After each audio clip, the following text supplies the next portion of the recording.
Hey guys, I want to talk to you today about the gift of presence. Actually, I want to talk to you about connection and how we get to feel connected by feeling really present. And I am going off the fly here. I don't even have notes, but I have all these thoughts in my head that I thought I'm wasting no time. I'm bringing them to the podcast, and you guys are going to listen to this episode and do with it what you want, but hopefully it goes in and it changes something for you here today.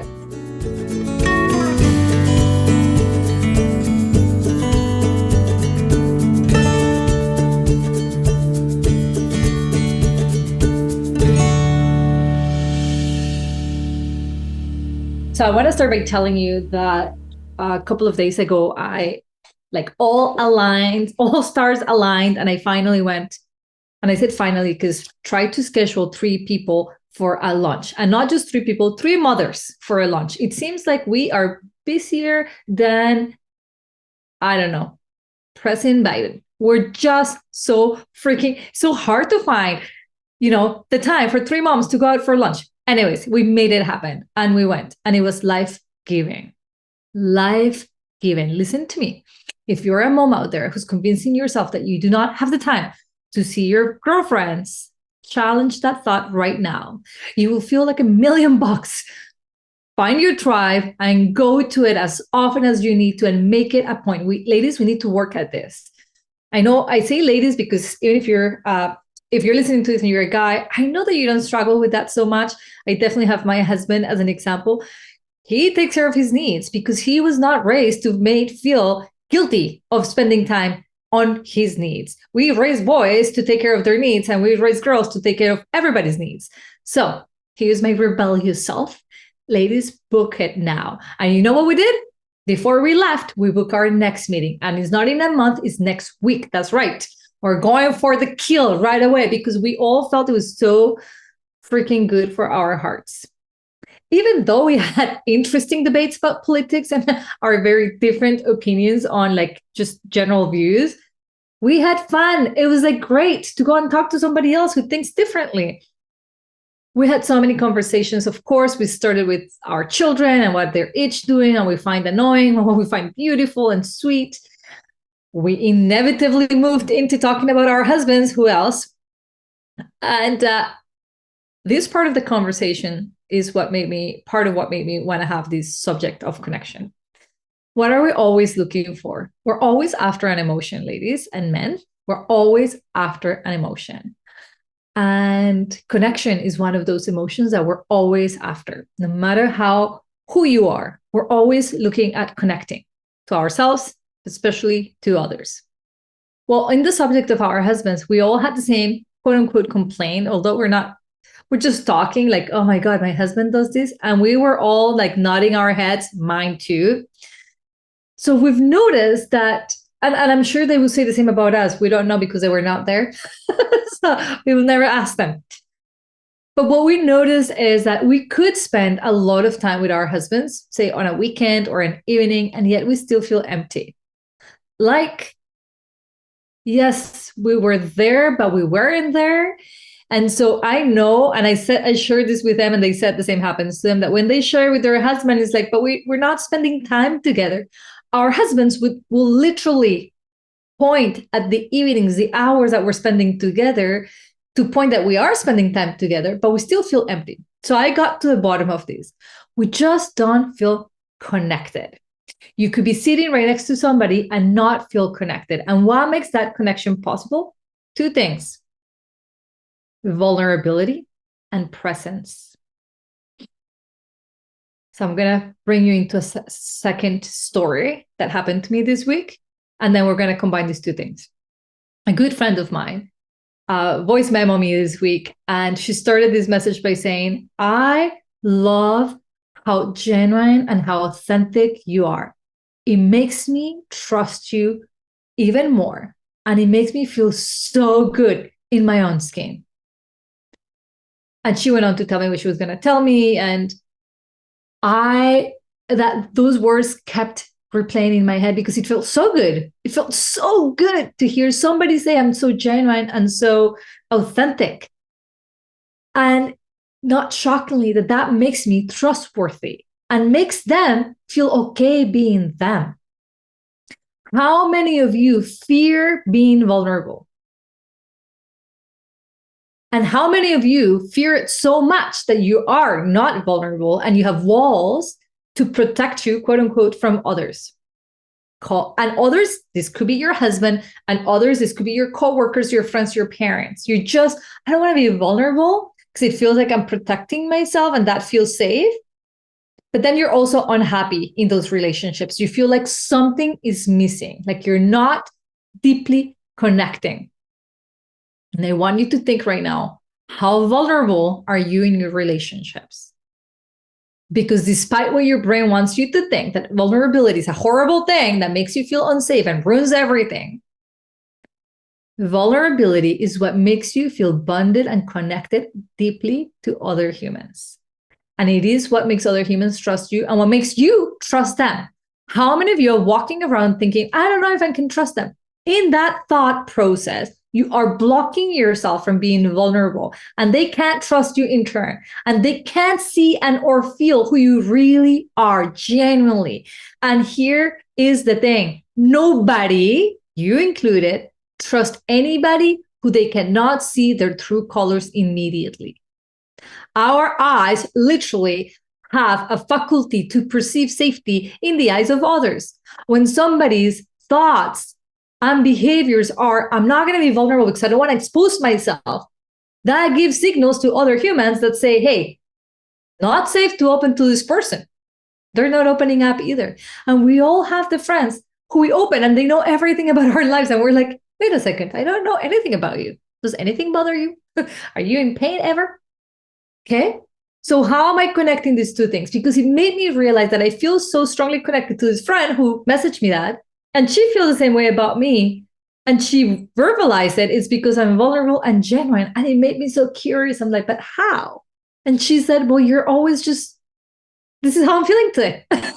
no covering up of who you are, or like what mistake you made, or how you're feeling today, which might be good or bad or terrible.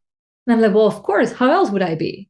I can't imagine the amount of effort that it would take to pretend to be who I'm not, or to pretend to show a face that doesn't align with who I am being, because we change every single moment. Now, bring this into your relationships, what we're talking about with our husbands. We have made it okay to not give our presence fully, or them for us, and us to like ask for presence. What we're looking for is presence, is deep connection, is quality connection. And sometimes that connection doesn't even involve words. It could be just holding hands and feeling a song, for crying out loud. It could be watching a show and feeling those emotions side by side, but feeling connected. What makes the difference is whether or not you're feeling that connection, whether or not your walls are up or down, whether or not you're showing up authentically in those moments, vulnerably in those moments to connect with your partner. So in our conversation with my friends, we were saying, these guys are on their phones 24/7. Like, there is no eye contact. That is a factor, ladies and gentlemen. We are all getting distracted by our phones, and we feel that we're spending our evenings together. But really, we're on the bed side by side, each of us on our phones, until we're like drowsing off into sleep. That is not connection. Do not confuse yourself or trick yourself into that. Oh no, we connect every night. Look into each other's eyes. Be present, not awkwardly. Our therapist does make us look into each other's eye and say what we're feeling. Fuck, that's so deep. It's so deep. You're like, well, I should practice this more often. It's deep. A little bit uncomfortable. That it is deep. Is the lowering of our walls that make us feel connected. What we're looking for is quality connection. How are you showing up to be open for that quality of connection, to receive that, to create the spaces for that? So what we're craving for always is connection, and not just any kind of connection, presence, real quality time. So have no distractions, have moments of no distractions to connect with your child. Like I experience this with my son constantly. He is used to receiving a certain amount of quality connection with me, and he will go through any extent to get it if I'm not giving it to him. And I'm happy he does, because it's so life-giving. So I want you to just do a quick inventory. How connected are you to your friends, to your family, the people that you care about in your family, to your children, to your spouse? How is that connection? Where will you rate it? And are you okay with a mirror 2, or is it time to increase that? I don't want you to this audit to just blame and feel bad about it or scared, but to become aware of where the work needs to happen. We all want and demand. I was just coaching somebody and we were saying, like, I just feel like we're not in where we want to be. We want to improve, but it's like effort and we're tired. And like, we can have all the reasons why we're not making the effort to connect, but we can also have all the reasons to make the effort to connect. So just notice where you're lacking that connection and do the self-inventory, not so much of what the other person might be doing to connect with you, but what are you doing to connect with them? You get up in the morning and you think to yourself, what is my husband going to do for me today? Or do you get up in the morning and you ask yourself, what am I going to do today for him? How am I going to connect? How am I going to meet my own need? Yes, with my husband. It's a different way to think about it, because I don't know you, but I'm always almost thinking like, in my marriage, I'm just here like to receive whatever he's going to give me. And like, I'll be disappointed if he didn't give me exactly what I was expecting, that I never explained I needed, right? And so being an active participant on our relationships, all of them, as a catalyst, like I am the person who starts this, and that's okay because this is my need. Our love languages differ, right? And so what your partner's love language might be to buy you gifts, that might not be your love language. Your love language might be words of reassurance or acts of service. Just be aware of how you are communicating what you need. How are you opening up? How are you being vulnerable? A client of mine recently said she felt always like, oh my God, I don't know if I'm a burden when I'm explaining all of my feelings to my new boyfriend as I'm navigating grief and other difficulties. And then one day that same client said her boyfriend opened up to what he was struggling with. And she felt so much compassion and she felt so much closer to him because he opened up to her, because he was vulnerable. And it was an eye-opening moment for her because she realized, oh shit, when I'm vulnerable with other people, they feel trusted, connected, and they feel compassion. What? So that's my little rant on connection and presence. I also want to encourage you to think of all your needs, all of them. I was recently joking to you guys that when I spent 14 days with my little family and then part of my extended family in the same space, that at the end of those 14 days, I was like, oh my God, I didn't realize how much time I spent sometimes on my own and I miss it. But I now became aware this is a human need for me. I need time on my own. I love my company. I've worked so hard on my personal development that I really enjoy my company. And I don't feel lonely when I'm by myself. I feel in great company. I love reading books by myself. I love writing by myself. I could go to the movies and take myself out for supper by myself and not feel an ounce of awkwardness at all. In fact, it fills my cup. So once you realize what fills up your cup, do it. Do it. Don't let your own judgments take you away from that. Oh my God, what is my husband going to say if I tell him I want to go for supper by myself?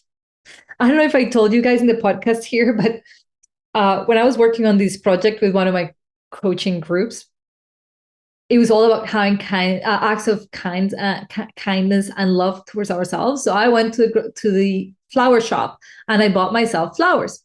In that process, I went in with the intention to buy myself fresh flowers.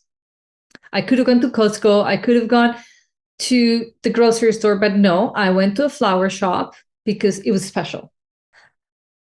And yet I went to the cheapest possible flowers because they were for me. And thankfully my awareness kicked in and I'm like, hold on, if this was for a friend, will this be my process thinking? No, I would have gone for the most expensive either, but I would go for something that is beautiful because it's beautiful and has some value that I feel like, okay, there was effort in paying for this. So I chose roses.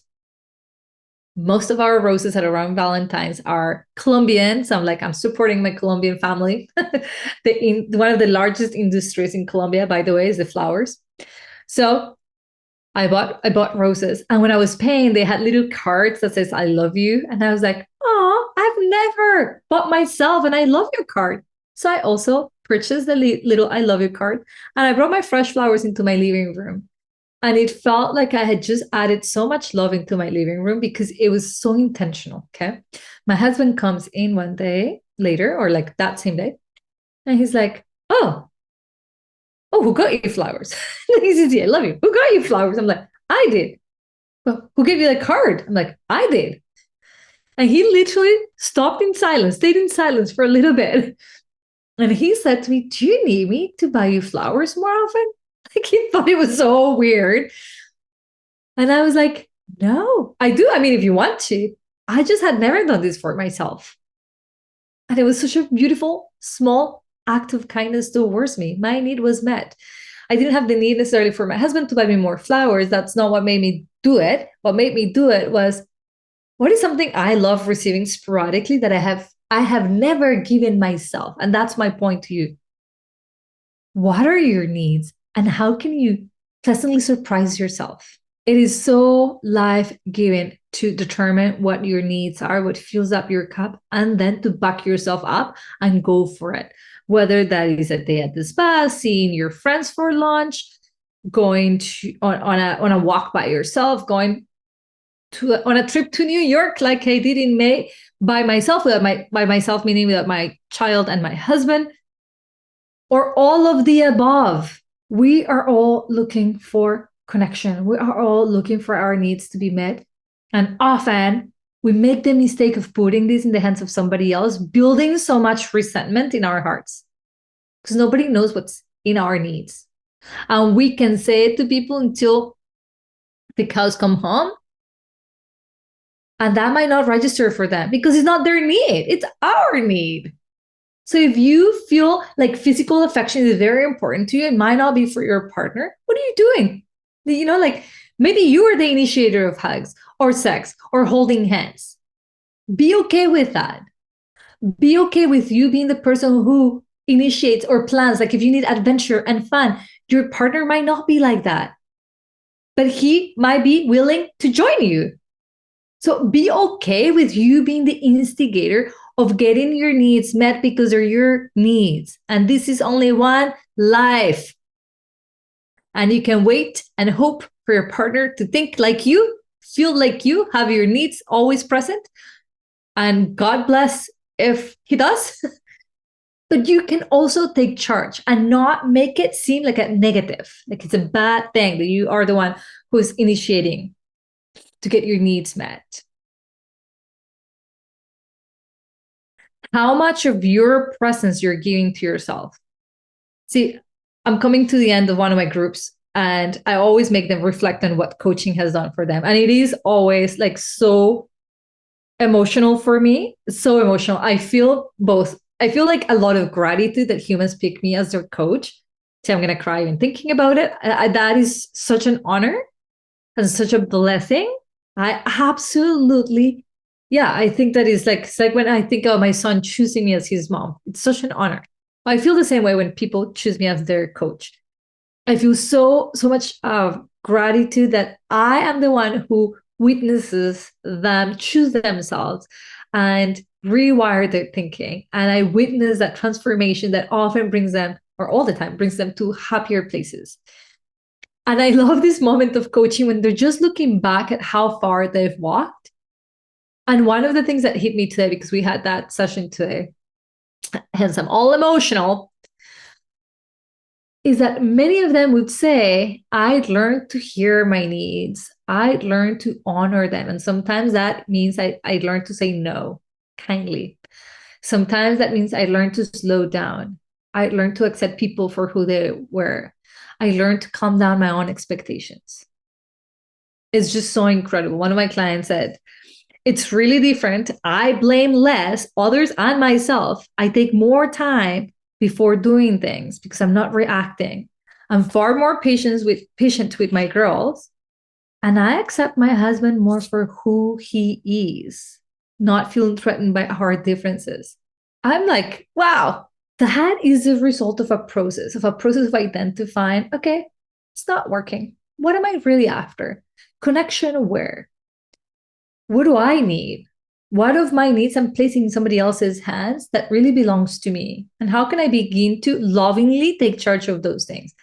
You're not going to go buy yourself flowers to be like, because you don't do this, I have to do it. That is not at all what I'm suggesting. Is that you increase the acts of love and kindness and connection in your life because it benefits you lovingly. That when you do book that time to meet with your friends, there's no space to feel guilt because you know this is so good for you and therefore for everyone in your life, whether that be your husband or your children.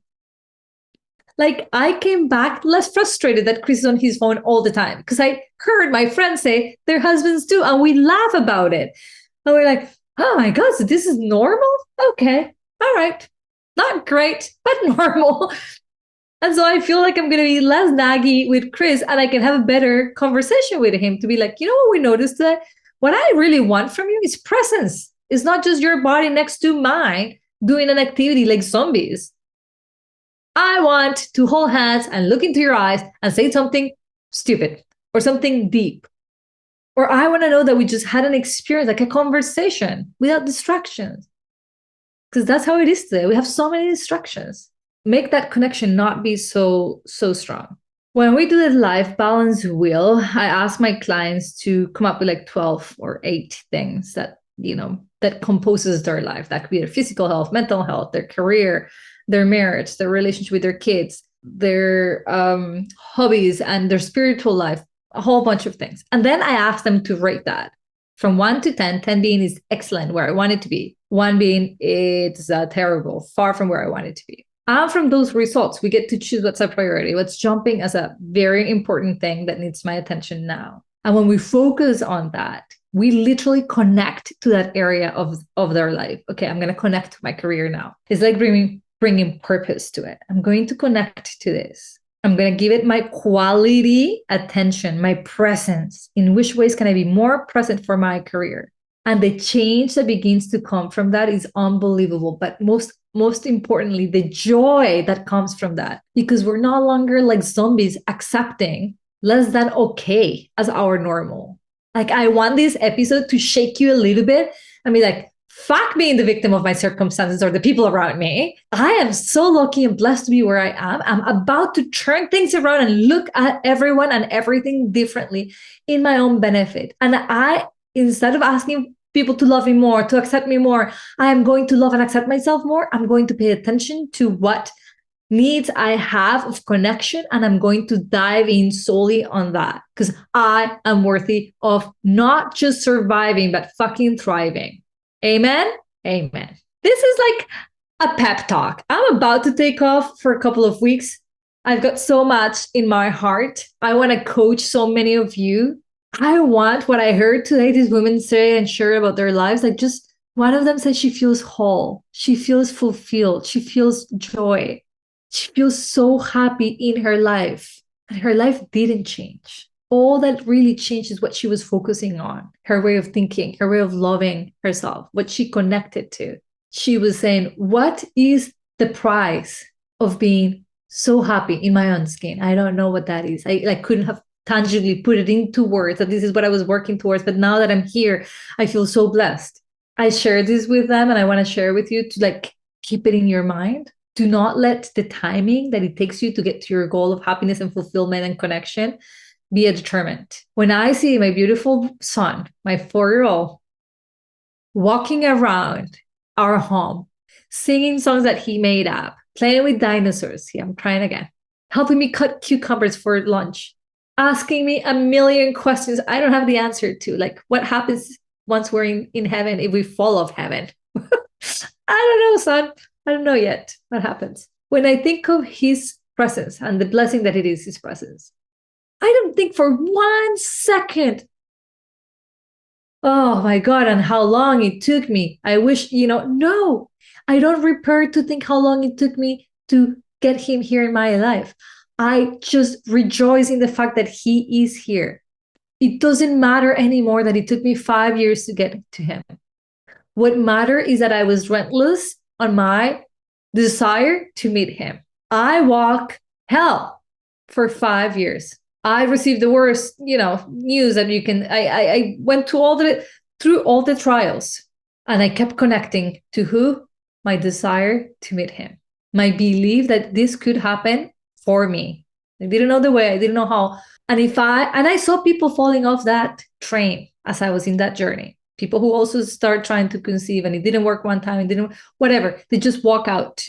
That was their choice. That was their calling. I kept walking towards the connection to that love I had of motherhood. I just knew that this was in my heart. When I look at him, I don't think to myself like, oh God, it took me so long. No. So don't let how long it's going to take you, how many trials you're going to walk as you're working on that marriage, as you're working on being more present, as you're working on being healthier. Don't let the length of time that it's going to take you away from giving it a go. Keep walking, keep believing. Because when you get that moment of blissful marriage, that moment of blissful health, you're not going to be regretting how long you took to get there. You're going to be so grateful that you started, that you didn't let go of your desire to get there. So I know you want more presence in your life. You want more connection. Do the hard thing to get through any discomfort that gets you there, like being vulnerable, like being genuine, like being imperfect, openly imperfect.